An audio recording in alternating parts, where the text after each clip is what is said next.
Assalamualaikum warahmatullahi wabarakatuh. Salam sejahtera, Om Swastiastu, Namo Buddhaya, salam kebajikan.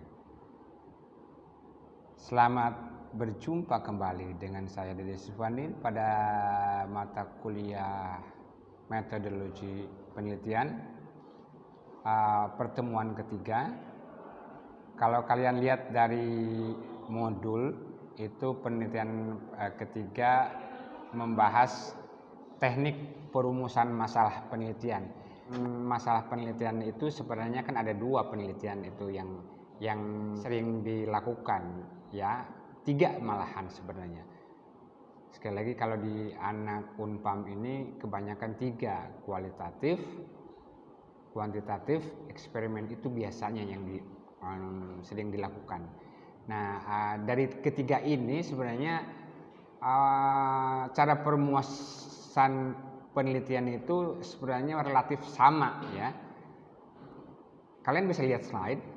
Yang pertama, buat secara spesifik, ya. Kemudian tentukan apakah metode penelitian itu sesuai nggak dengan temanya, gitu ya. Kemudian cari wawasan teori penelitian yang mendukung metode. Teori-teorinya seperti apa, gitu ya.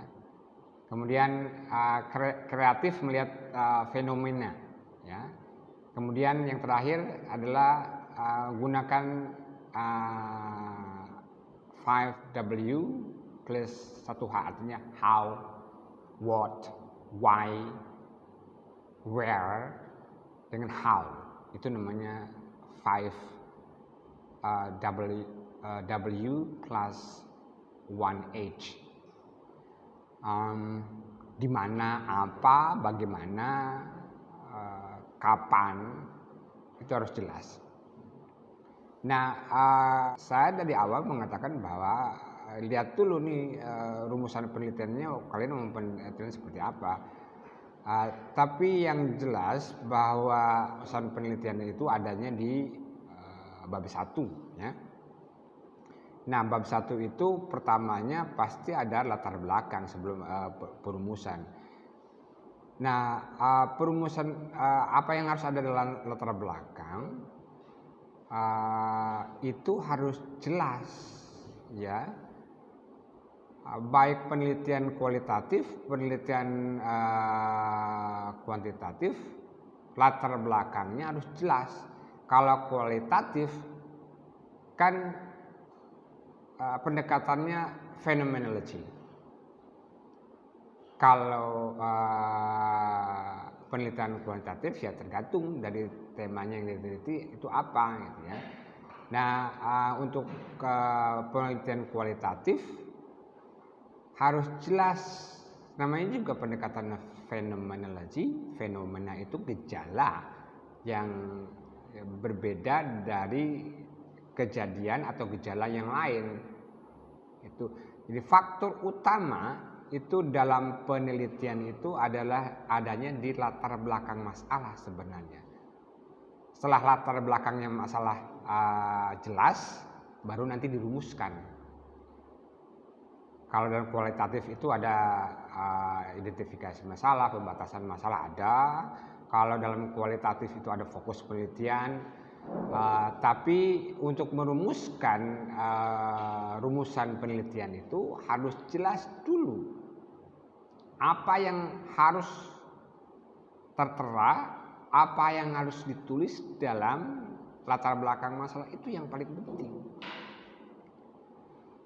Karena dalam penelitian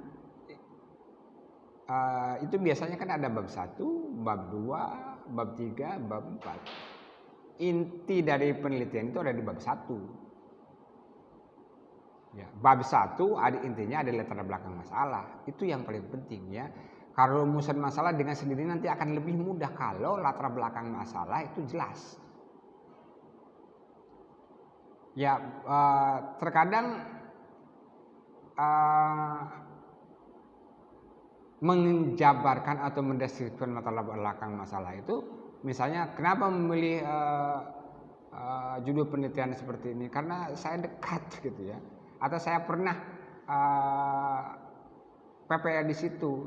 Itu bukan ya, apa yang harus dijabarkan dalam latar belakang masalah. Ya, latar belakang masalah itu mendeskripsikan bagaimana tema penelitian itu dipilih, gitu ya.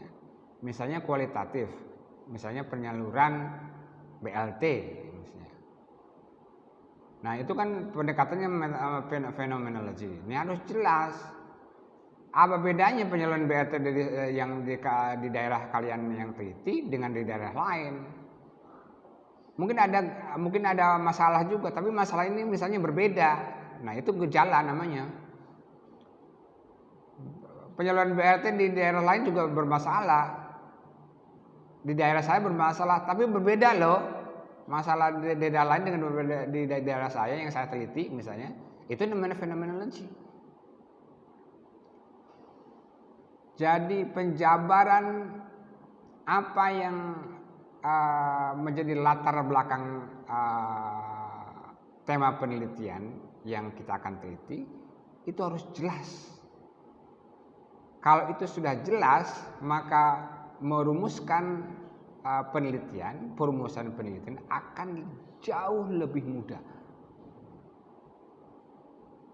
Jadi sebelum perumusan penelitian, latar belakang masalah dulu yang harus dibenarkan. Karena seringkali apa yang ada dalam latar belakang itu justru tidak sesuai dengan tema penelitian. Kenapa penelitian itu dilakukan? Nah itu dia yang sering timbul adalah misalnya bahkan ada yang mengatakan bahwa karena saya pernah PPL di situ, gitu, atau karena saya suka gitu ya, itu lain lagi gitu. Jadi latar belakang masalah itu harus bisa menjabarkan ingin meneliti kuantitatif, ingin meneliti profesionalisme guru terhadap hasil belajar misalnya penelitian kuantitatif di suatu sekolah. Nah yang harus dijabarkan itu adalah ada apa dengan hasil belajar di sana. Misalnya mata pelajarannya apa? PKN. Ada apa sebenarnya mata pelajaran PKN di sana? Kok ingin diteliti? Terus ada apa sebenarnya dengan profesionalismenya? Apakah itu kompetensinya gurunya kurang? Apakah kompetensi pedagogiknya? Apakah kompetensi profesionalnya? Apakah kompetensi kepribadiannya? Apakah kompetensi sosialnya yang kurang? Nah itu harus digambarkan dalam latar belakang masalah. Kalau latar belakang masalah sudah jelas, perumusan masalah akan lebih mudah.